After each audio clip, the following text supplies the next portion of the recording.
আজকের রেসিপি ডাল তরকা। ঘরে থাকা ডাল দিয়েই আজকে তরকা বানাবো। দেখো এখানে আমি 250 গ্রাম মসুর ডাল নিয়েছি। এই মসুর ডাল দিয়েই দারুণ স্বাদের তরকা ডাল রান্না হবে। তো ডালটা আমি এখানে প্রথমে নিয়েছি, ডালটা এবার আমি ধুয়ে নেব। ডালটা খুব ভালো করে আমি ধুয়ে নিলাম। এবার একটা পাত্রের মধ্যে জল বসিয়েছি।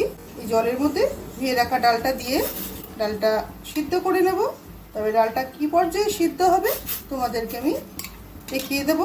ভিডিওটা কেউ স্কিপ করবে না, পুরো দেখতে থাকো। ভিডিওটা খুব ভালো লাগবে, তোমাদের দেখেও ভালো লাগবে, আর এটা রান্না করে খেয়ে অসাধারণ টেস্ট হয়, তখন তোমরা বুঝতে পারবে। ডালটা সিদ্ধ করার সময় এর মধ্যে অল্প করে নুন দিয়ে দেবো, এতে খুব তাড়াতাড়ি ডালটা সিদ্ধ হয়ে যাবে। ডাল তরকা রান্না করার জন্য এখানে আমি একটা চপিং বোল নিয়েছি। এখানে নিয়েছি কিছু কোয়া রসুন। এখানে আমি 250 ডালের করছি, তাই এখানে 15-16 কোয়া রসুন আছে। 4টে কাঁচা লঙ্কা নিয়েছি, কাঁচা পাকা লঙ্কা।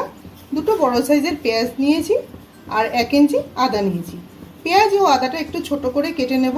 কেটে আমি চপিং বোলে দিয়ে চপস করে নেব।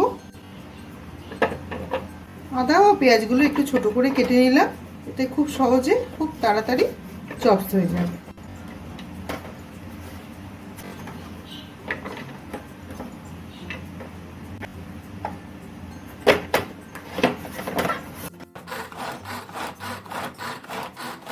ডালটা আমাদের 50% গলে গেছে। এই ডাল তরকাটা রান্না করার জন্য ডালটা গলতে দেওয়া যাবে না, এরকম গোটা গোটাই ডালটা থাকবে। এবার আমি গ্যাসটা বন্ধ করে দেব। এদিকে সব মশলাগুলো দেখো আমার চপস করা হয়ে গেছে। একটা কড়াই বসিয়ে দিলাম, কড়াইতে দিয়ে দেবো পরিমাণ মতো সর্ষের তেল। তেলটা গরম হয়ে গেছে, এর মধ্যে দিয়ে দেবো অল্প করে সাদা জিরে ফোড়ন ও 2টো তেজপাতা। চপস করে নেওয়া পেঁয়াজ, আদা, রসুন, কাঁচা লঙ্কা এগুলো দিয়ে দেবো।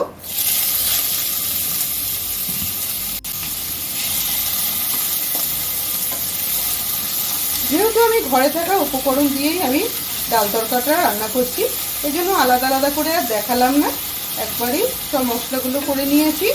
খুব তাড়াতাড়ি রান্নাটা হয়ে যায়, রুটির সাথে অসাধারণ লাগে খেতে। তুমি যদি কাউকে না জানিয়ে এটা খেতে দাও, কেউ বুঝতেই পারবে না যে তুমি মসুর ডাল দিয়ে তরকা ডালটা রান্না করেছো।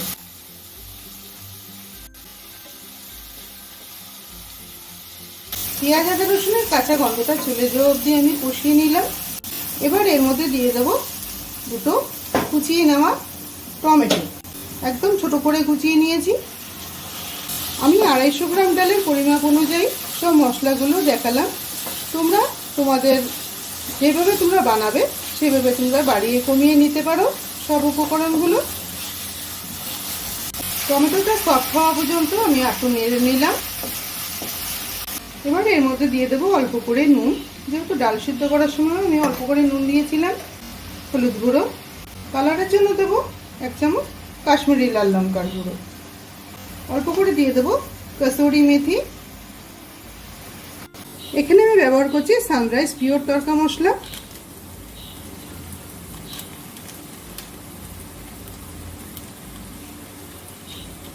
তরকা মশলা ও কসুরি মেথিটা দেওয়ার পর অসাধারণ একটা গন্ধ বেরিয়েছে।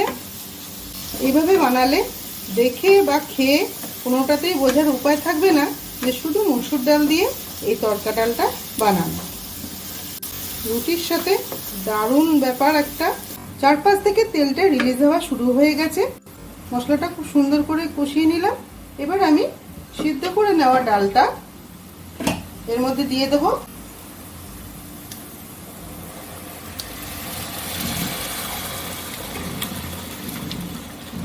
আমি হাফ সিদ্ধ করতে এজন্যই বলেছি যে বাকি কুকটা হতে হতে পুরো ফুল সিদ্ধটা হয়ে যাবে। ডালটা একদম একটু গোটা গোটাও থাকবে, পুরো গলে গেলে পরে খেতে ভালো লাগবে না। একটু ভালো করে আমি মিশিয়ে দেব। একটা ফ্রাই প্যানে অল্প করে সাদা তেল দিয়ে দেব। ডিম ছাড়া তরকা তো ভাবাই যায় না। তেলটা গরম হয়ে গেছে, একদম অল্প করেই তেলটা দিয়েছি।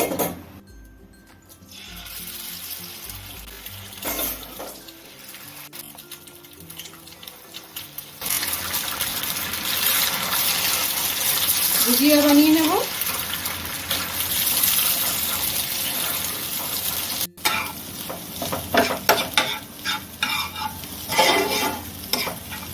তৈরি হয়ে গেল ভুজিয়া।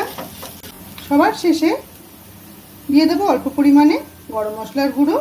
ডিমের ভুজিয়াটা দিয়ে দেবো।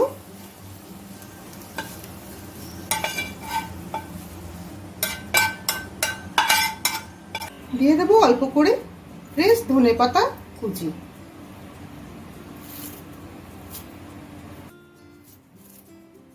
ঘরে থাকা ডাল দিয়ে তৈরি হয়ে গেল ডাল তরকা, যা খেতে রুটির সাথে অসাধারণ। ভিডিওটা কেমন লাগলো আমাকে একটা কমেন্ট করে জানিও। ভালো লাগলে একটা লাইক করে দিও। তুমি যদি আমার চ্যানেলে নতুন বন্ধু হয়ে থাকো তাহলে একটা সাবস্ক্রাইব করে পাশে থেকো। পুরো ভিডিওটা দেখার জন্য অসংখ্য ধন্যবাদ। দেখা হচ্ছে নতুন কোনো অন্য রেসিপি নিয়ে। সবাই ভালো থেকো।